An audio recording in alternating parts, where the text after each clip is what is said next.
First of all, just want to say thanks for being here. I think my job now with Young Life is Africa, Asia, and Latin America. It's somewhere just this side of 5 billion people. By best estimates, somewhere about 1.5 billion teenagers.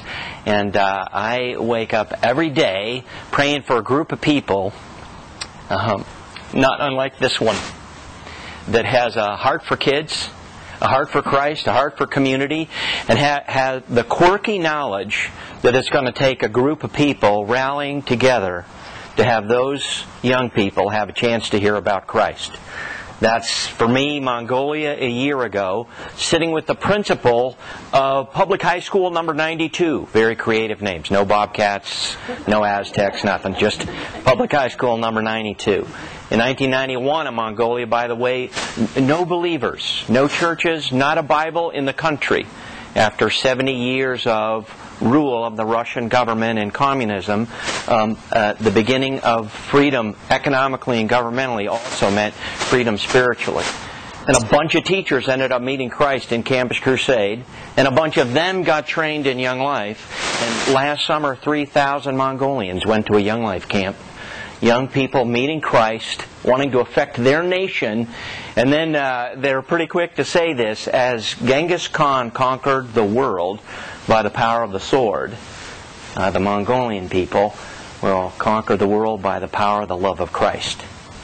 I mean, just think of what happens when just a seed gets planted in a young person's life, and that carries with it a vision for their nation, maybe just their family, maybe their neighborhood or their school, but it goes all the way around the world. And that is what has already happened in Tempe. And so for those of you who have just been kind of carrying this for many years, we're involved in something that trickles and networks and goes all the way around the world. It's much bigger than Young Life. It's much bigger than any of us. But the idea of young people coming together to have a chance to hear about Christ in a language they understand, which is not really the language of Mongolia, it's a language of friendship.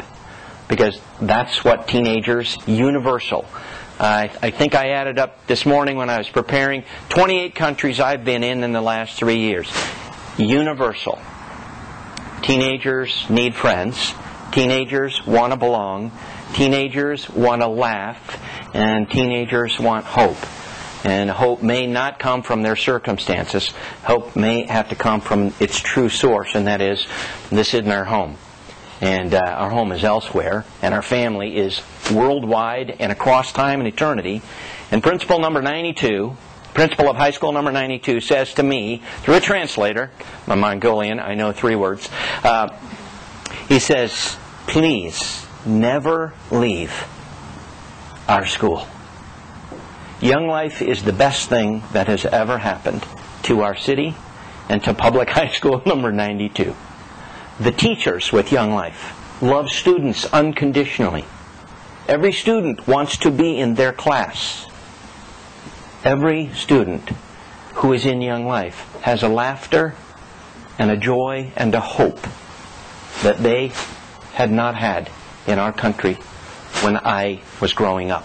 Now, I'm giving you the rough translation, but just think of that. Yeah, now, principal of high school number 92, not a believer. But he says at the end, I would like to know more. Or just think about that. Well, that really is when people say, well, how can we help you in Mongolia or Liberia or Guatemala or Peru, Haiti, the Dominican Republic? I'll tell you the best way to help Young Life in those places is help Young Life in Tempe, Arizona. That's the best thing that you can do. Help this be strong, because this strength is an engine that has power that goes all the way around the world. In some ways, you just might go, well, he's just a sophomore at Corona this year. Maybe that's Billy Graham of the next 50 or 60 years. Maybe that's Mother Teresa, who shows up and she's really flaky. She's a freshman. She met Christ in Young Life at Lost Canyon, and now she shows up to every 4th campaigners. And she kind of drives you crazy because she's talking about boys all the time. But we have a Young Life leader pouring into her. And maybe that's Mother Teresa. We don't know what we're doing in reality. We just know we're being faithful to the principles that were passed on to us, really that just come from the gospel. Paul, writing to the church at Thessalonica, says it this way, and it's really probably Young Life's mission verse. Because we loved you, we say this to teenagers because God said this to us. Because we loved you, it was a joy to us to give you not only the gospel of God, but our very hearts. Because you had become so dear to us. And so, for those of you who have been doing, that's what you've been doing. And I can tell you, it's helped build a camp in Cebu, Philippines. I was just there. It's a Young Life camp in the central part of the 7,000 islands of the Philippines. And though you don't speak the language, nor do I, you would recognize it. You go, that's a Young Life camp. There were two goofy guys with really bad uniforms, with bad accents, doing a bad skit. But what was happening was universally kids laughing, kids together, kids hoping that there's something more, and connected with laughter. Then I went to their all-area club in Cebu. They don't call it all-area club. So, when Corona, McClintock, Marcos all get together for one club. In Arizona, in the U.S., we call, that's an all-area club. They don't call it that. They call it Big Club. It's almost one word. Mr. Marty, we'll go to Big Club. And then they have another one that is also very funny. These just little quirky things that happen that help you understand that this is local. This is people owning the local ministry the way you own it here in Tempe. And they go, and then you'll give the short talk. And here's the thing. You can kind of hear this happening. Someone explaining a Young Life club to some Filipino nationals 25 or 30 years ago. And go, it's a gathering of teenagers. There's energy, there's vibrancy, there's hopefulness, there's connection. The lonely are being brought in. Everyone is welcome. The ones who believe, welcome. The ones who don't believe, welcome. The ones who are running away, welcome. Brought in. And then, after laughter and music and connection with leaders who earn the right to be trusted, earn the right to be heard. They've earned trust. One of them gets up and gives a quote